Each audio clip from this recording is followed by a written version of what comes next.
nangyayari po dito is yung yung ugat ng isang pasyente, it's either nagkakaroon po ng barado or pumuputok ang ugat, no?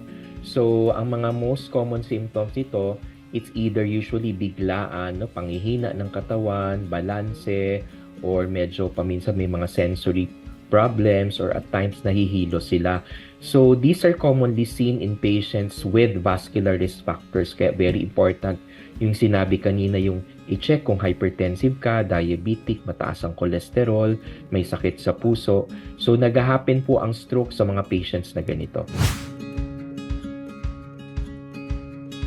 So pag sinabi nating ischemic stroke, merong barado. So ibig sabihin may nagbara sa utak, hindi makadaloy ang dugo at oxygen. So nagkakaroon ng paralysis. Yung another type of stroke, yung tinatawag nating hemorrhagic or pagputok ng ugat. This is commonly secondary to hypertension. So iba po yung management. So kailangan i-differentiate ang type of stroke. Meron kaming tinatawag na mga unusual risk factors, especially for mga young patients. Kasi tama yun, tumataas na ang risk of stroke ngayon. Di ba noon sinasabi natin na stroke is a problem in the elderly, but now tumataas yung stroke in the young. Ang definition natin doon is 45 and above, no? So because this is still secondary to lifestyle, no? Yung stress, yung paninigarilyo, or at times yung mga ganun, no?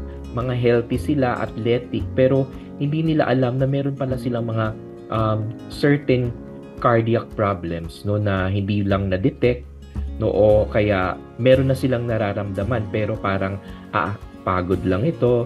So kaya tama yun, no, yung parang ang sinasabi ngayon ng mga doktor, yung tinatawag nating preventive medicine, na tama yun, Ma'am Ting, yung sinasabi nyo kanina na at when you reach 30 or 40, kahit wala ka pang nararamdaman, usually kumonsulta ka na or magpa-blood chem ka na because these risk factors actually are asymptomatic. Diba yung hypertension, yung mga diabetes, wala naman silang simptomas.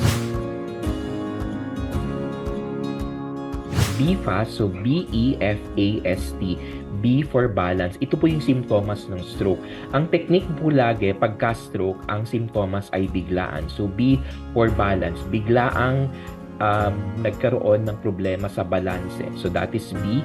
E for eye signs. Ibig sabihin, biglang nag-blurred ang paningin or nawalan ng paningin. Simptomas din po yan stroke.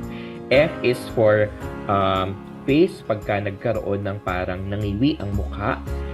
A is for yun na nga, arms, pagka nagkaroon ng parang panghihina. Kaya nga usually sinasabi namin sa pasyente pagka nagkaroon ng nanghihina isang party. And then S for speech, pagka nagkaroon ng biglaang pagkabulol. And then T for time. So pagka merong ganito, pumunta ka agad sa pinakamalapit na ospital. So BFAST.